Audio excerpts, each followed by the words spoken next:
সব কিছু আল্লাহর। আল্লাহ যে আজকে আমাদেরকে এখানে হাজির করেছেন সেটাও তার প্রশংসা, এবং কোরআন হাদিসের কথা বলা এবং শোনার একটা সুযোগ করেছেন, এটাও আল্লাহর প্রশংসা। তা আমরা যে এখানে আসতে পেরেছি এর জন্য একবার আল্লাহর কাছে শুকরিয়া আদায় করি, তার গোলাম হিসেবে একবার মুখটা খুলে বলি আলহামদুলিল্লাহ। দুরুদ ও সালাম বর্ষিত হোক আখিরি নবী নবী মুহাম্মদুর রাসূলুল্লাহ সাল্লাল্লাহু আলাইহি সাল্লামের উপর। আল্লাহুম্মা আমিন, আল্লাহুম্মা সাল্লি আলাইহি, আল্লাহুম্মা বারিক আলাইহি। আমি আপনাদের সামনে যে বিষয়টা ধরেছি খুব গুরুত্বপূর্ণ বিষয়। আজকের এই মাহফিলটা আমাকে খুব ভালো লাগছে। কেন ভালো লাগছে, কি দেখে ভালো লাগছে? পশ্চিমবঙ্গে যতগুলো মাহফিল করছি, ছোট মাহফিলের স্বাদ আলাদা। হইচই নাই, লাফালাফি নাই, চিল্লাচিল্লি নাই। যে কটা লোক বসে আছে শোনার জন্যই বসে আছে। আর আমি আমার মাবুদকে সামনে রেখে দুটি আয়াত পড়েছি। মা বোনদেরকে বলছি, হে আমার মা বোন, মুখ খুলেন না, একটা আধটা ঘন্টা একটু চুপ থাকেন। সারা জীবন তো মুখ চালিয়েই গেলেন, দু একটা ঘন্টা যদি একটু চুপ থাকেন তা আপনারা কিছু পাবেন বলে আশা করছি। আমি আমার বক্তব্যের প্রারম্ভে এই দু একটা কথা বলে নিলাম। যারা আসবেন বসে যাবেন, আর এসে যদি কেউ আপনার কাছে দাঁড়ায়, যারা সাইডে আছেন বলবেন বস। আর যার মোবাইলের পেছনে লাইট জ্বলছে ও বন্ধ করো, তুমি রেকর্ড বন্ধ করো, না হলে লাইট বন্ধ করো। মোবাইলের পেছনে লাইট নিলে আমার মাথা ব্যথা করে। এখন আমি আল্লাহকে সামনে রেখে শুরু করছি। যদি আমার মাবুদ আমাকে তৌফিক দেন তো ঠিকমতো আপনাদেরকে তাফসীর করে শোনাবো। একটা হচ্ছে পাস আর একটা হচ্ছে ফেল। ফেল মানে বেজ্জতি, পাস মানে ইজ্জত। একটা পাস একটা ফেল,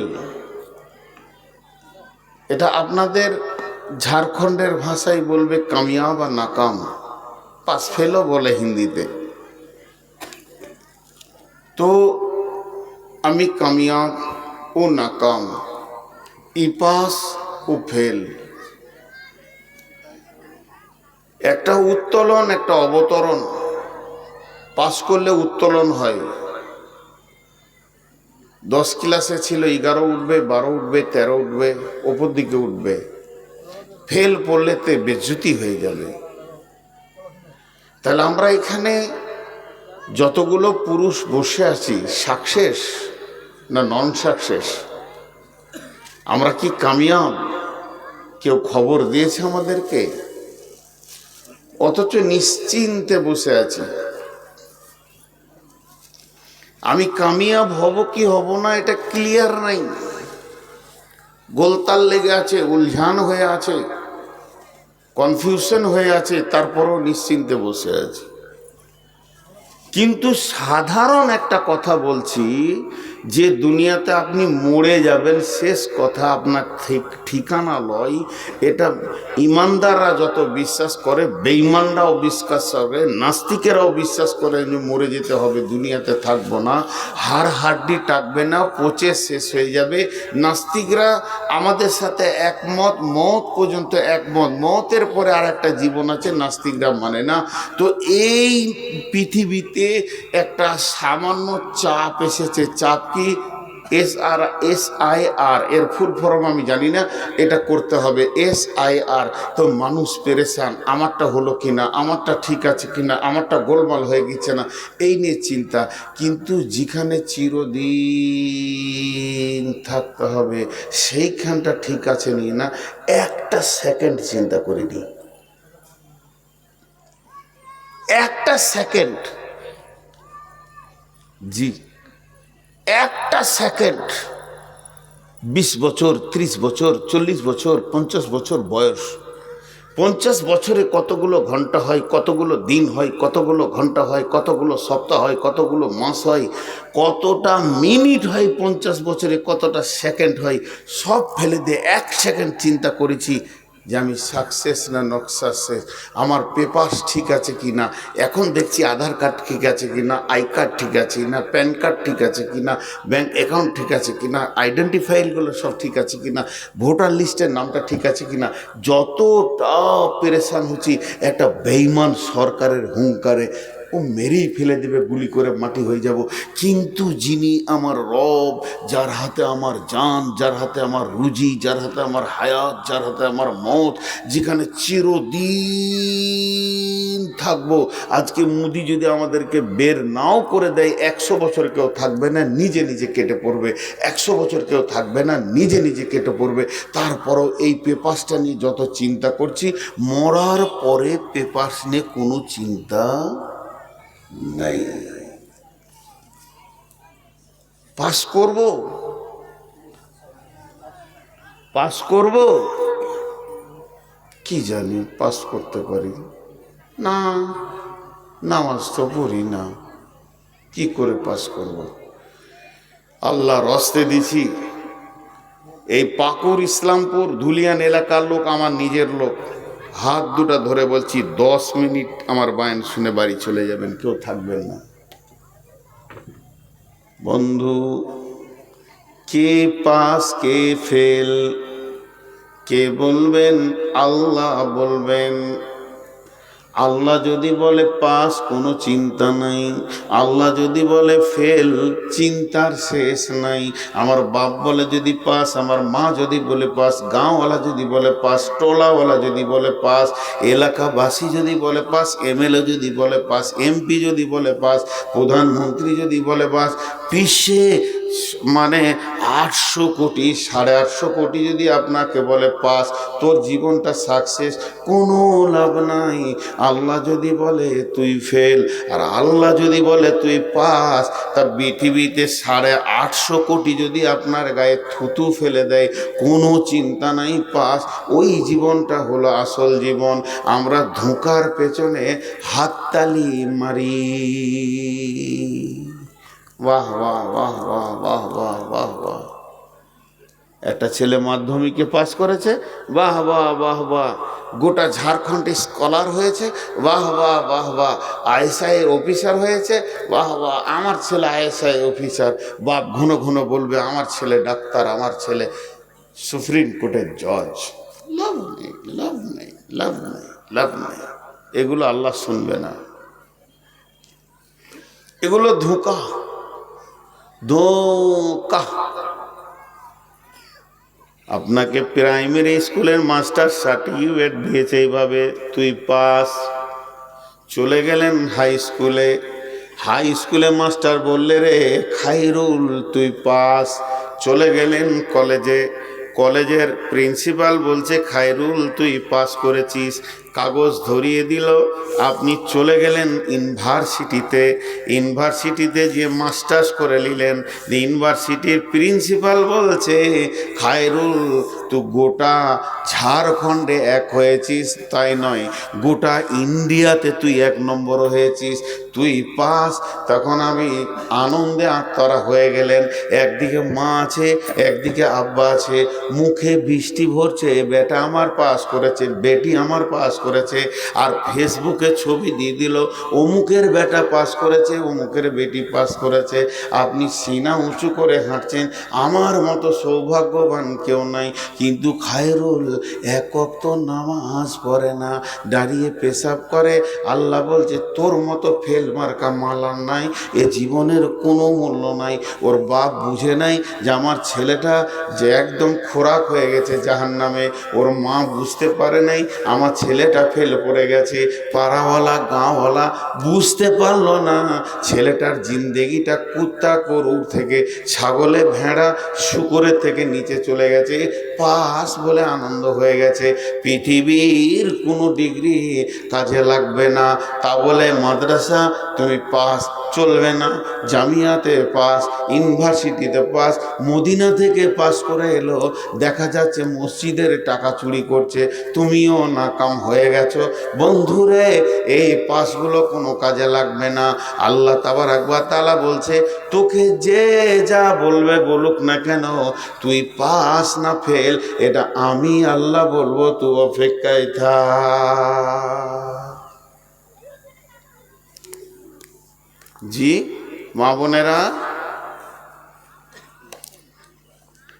আমার বেটিরা, আজকে তোমাদের বাপ জালসা করছে, একটু ধৈর্য ধরে শোনো মা। ছোট ছোট বাচ্চারা কথা বললে তোমরা বলিও না মা, তুমি করে কথা বলছি রাগ করিয়ে না, আমি বাপ হয়েছি, তোমাদেরকে বেটি বানিয়েছি, ওই লেগে একটু ধৈর্য ধরে বাপের কথা শোনো। বাপ কি ওসিয়ত করছে, পাসকে ফেলকে, এই যে কত দক্ষ সূক্ষ্ম কথাগুলো পরপর এবার আসবে।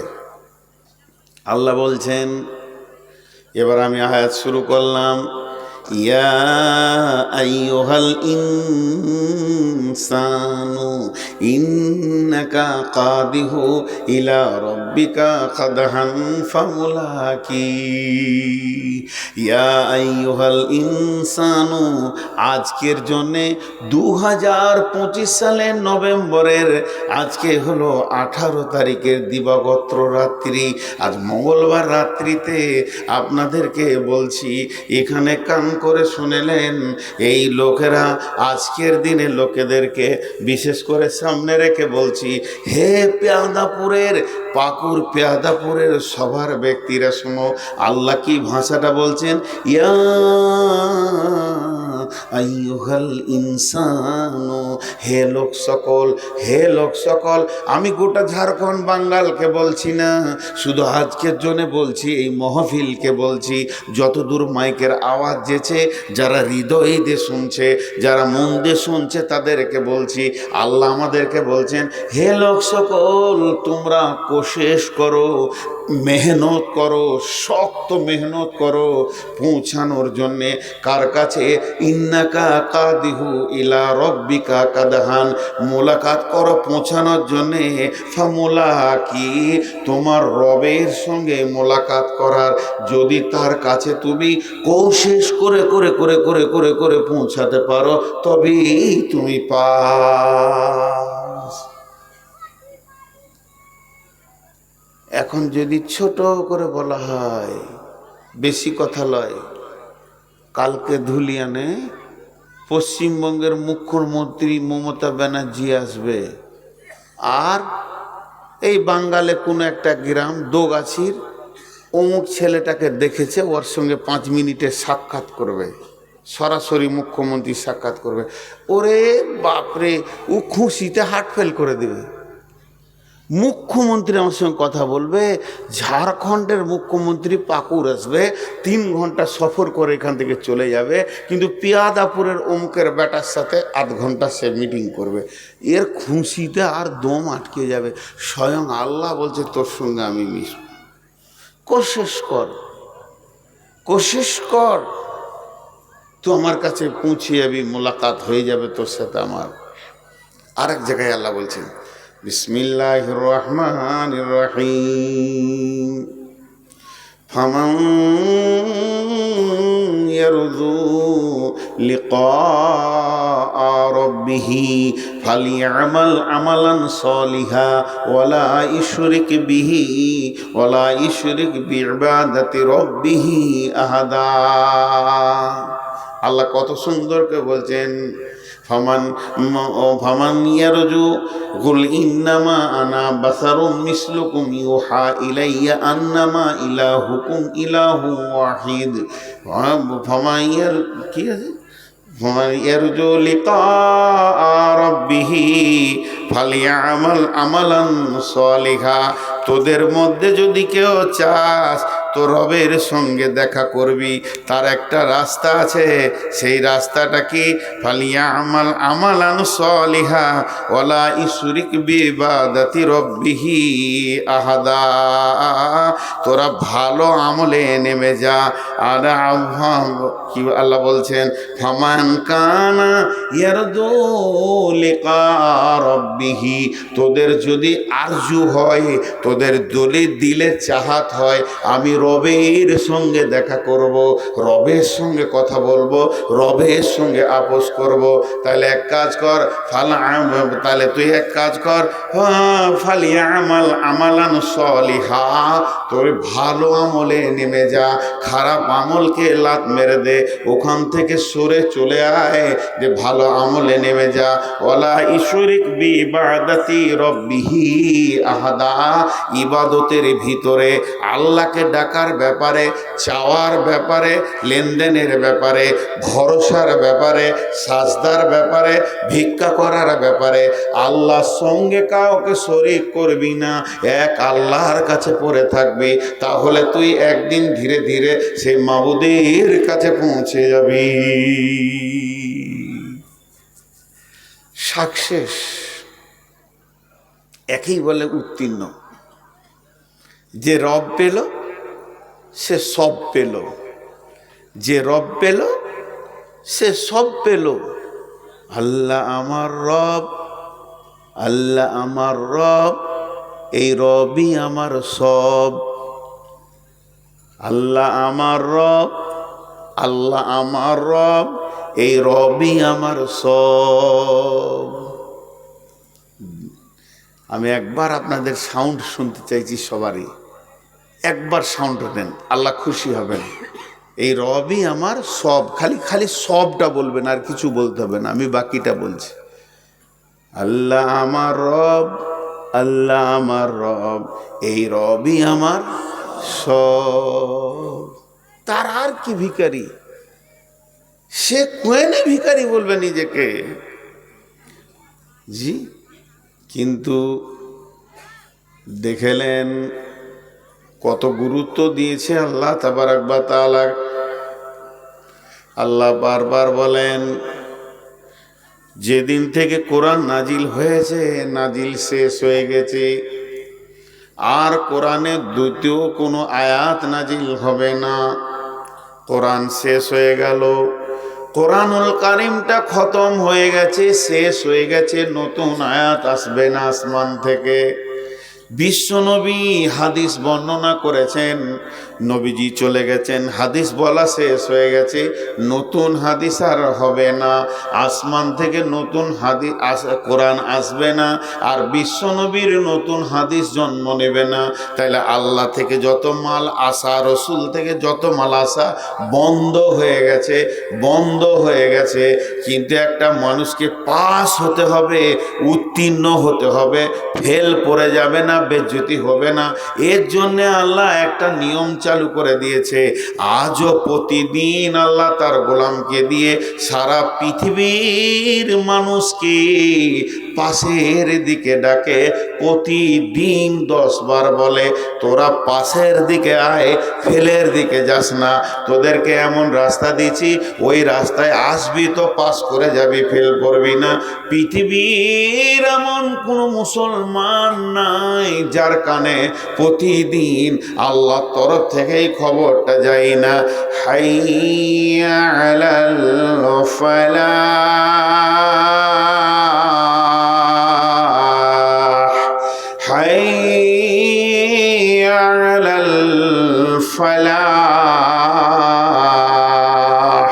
এর মানে হচ্ছে আয় পেয়াদাপুরবাসী আয়, পাকুড়বাসী আয়, অত্র এলাকার লোক আয়, ভবানীপুরের লোক আয়, ফারসা লোক আয়, দেওতলার লোক আয়, আয় ঝিকরাটির লোক আয়, যত এলাকাবাসী আসিস রে, প্রত্যেকটা মসজিদে প্রতিদিন 10 বার, প্রত্যেকটা মসজিদে প্রতিদিন 10 বার বলা হয়, আয় পাশ লিবি তা আয়, আয় কবরে বাঁচবি তা আয়, হাসরে বাঁচবি তাই, কিয়ামতের দিন বাঁচবি তাই।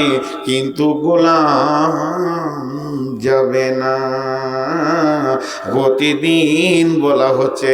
এর জন্য আল্লাহ তাবারাক ওয়া তাআলা বলছেন ওয়াল ফাজরি ওয়াল আয়ালিন আসরি ওয়াস সাফি ওয়াল ওয়াতিরি ওয়াল লাইলি ইযা ইয়াসরি হাল ফি যালিকা কাসামুল লিযি হিজরি হাল ফি যালিকা কাসামুল লিযি হিজরি।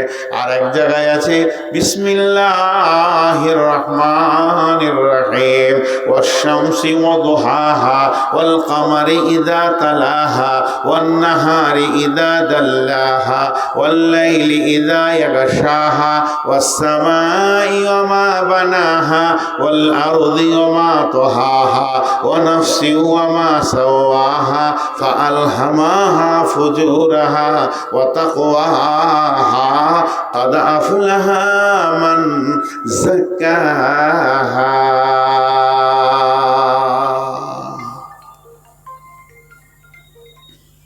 জিনিসটা একটু ধ্যান দেন। আপনাদেরকে আমি আর 5টা মিনিট চাইছি ধ্যান দেওয়ার জন্য, তারপরে আপনাদেরকে বুঝিয়ে দেবো আজকের বিষয় কি। আল্লাহ, এই ধরেন ইনি বসে আছেন চেয়ারে, আমি ইনাকে দিয়ে উদাহরণটা দিছি,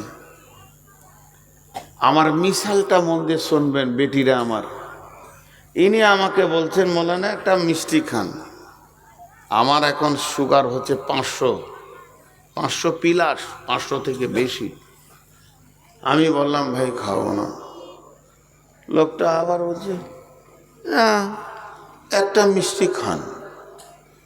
তা আমি আবার ভদ্রভাবে বলছি আমি মিষ্টি খাবো না। এরপরে বলছে এই মিষ্টিটা পাকুড়ের সব থেকে বিখ্যাত, গোটা ভারতবর্ষে এটার মানে এমনকি ট্রান্সপোর্টিং হয়, একটা খান। এবার আমি রেগে গেছি, আর সামাল হচ্ছে না। তা আমি রেগে গিয়ে ওনাকে বললাম আল্লাহর কসম খাবো না, একটা কসম খেয়েছি। উনি তখন বুঝে নিয়েছেন না মানুষটা খাবে না, কসম যখন করেছে আর বলবো না, তো উনি বুঝে নিলেন। এখন ইমাম সাহেব আপনাদের এসে আমাকে বলছে হাজি মৌলানা আপনাকে সেদিনে পাকুড়ে 5,000 টাকা দিলাম, তো টাকাটা দিবেন কবে? এখন আমার কলজে চলে গেছে। এখন মিষ্টির সমস্যা মারতে মারতে ও আবার আরেক সমস্যা নিয়ে হাজির।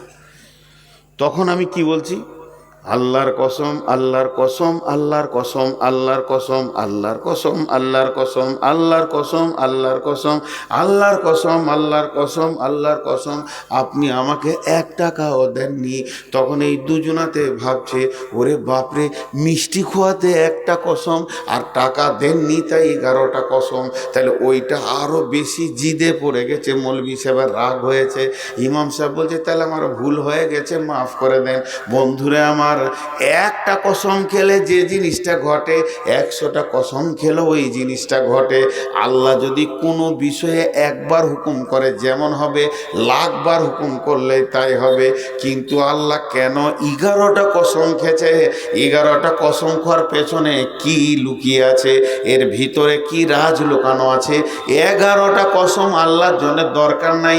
এখানে যতগুলোই লোক আছে নারী পুরুষ, এরা বুঝে নিয়েছে আল্লাহ যদি এখনই বলে আমি তোদেরকে কসম দিচ্ছি মজলিস ছেড়ে পালিয়ে যা, বাড়িতে যে ঘুমাগা, সব লোক চলে যাবে, আল্লাহর হুকুম মেনে নেবে, কেউ বসে থাকবে না। তা আল্লাহ কেন 10 বার বলছে?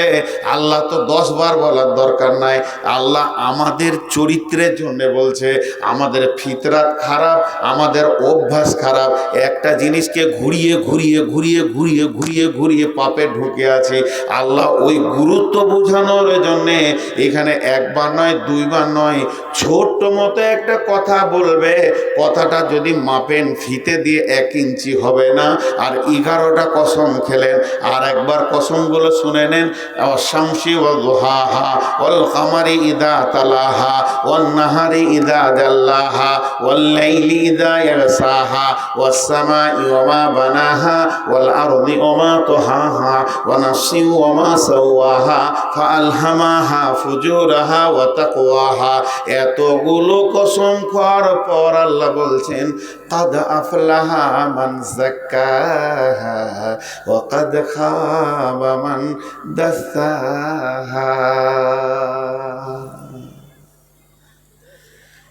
11টা কসমের পর দুটো ছোট কথা বললেন, কত গুরুত্ব।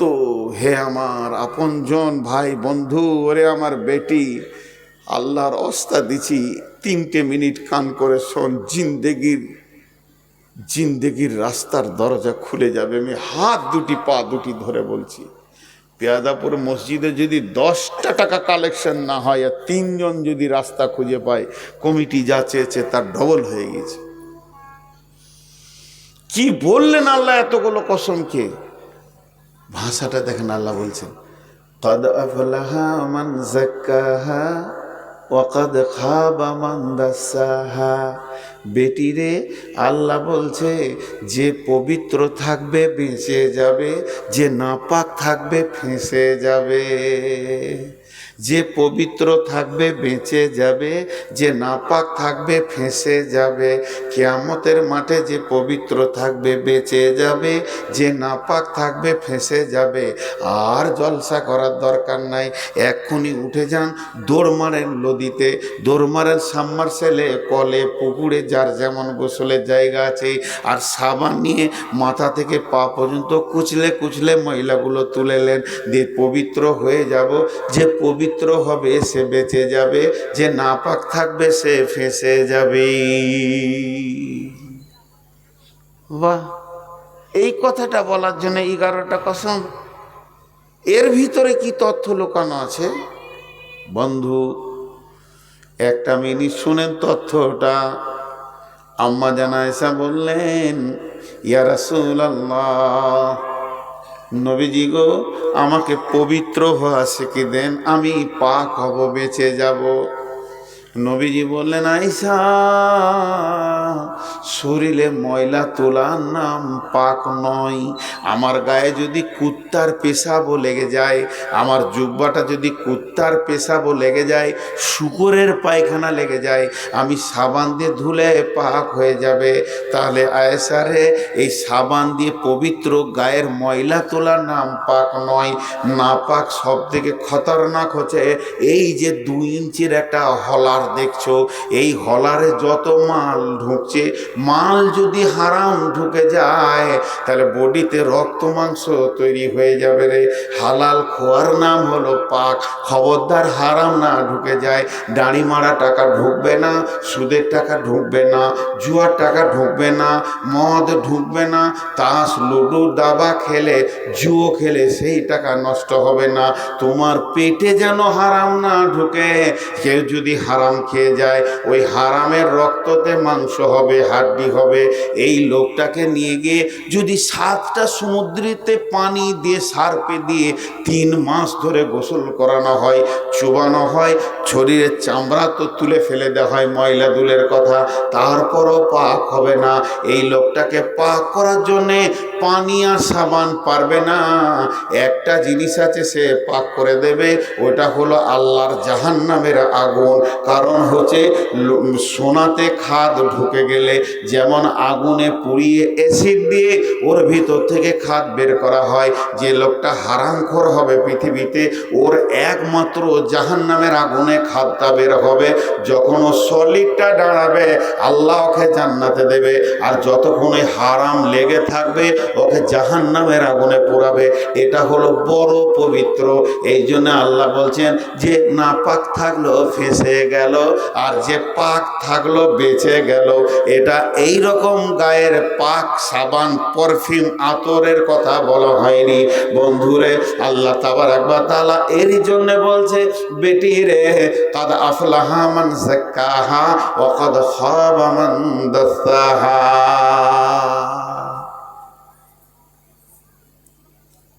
কিয়ামতের দিনটাকে বলা হয়েছে নাবাইল আজিম। নাবাইল আজিম, বড় দিন, বড় বিপদের দিন। সব থেকে কঠিন বড় বিপদ হলো কিয়ামত। আজীব ব্যাপার,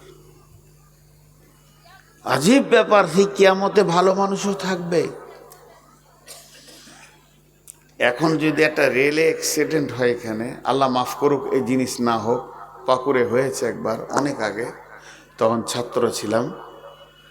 তো রেল অ্যাক্সিডেন্ট হলে 2000 লোক পেরেশানিতে পড়ে যাবে, হাত ভাঙবে, পা ভাঙবে, মরে যাবে, মাথা কাটবে, ফাটবে, ফুটবে, আর 20,000 লোক উদ্ধারে আসবে।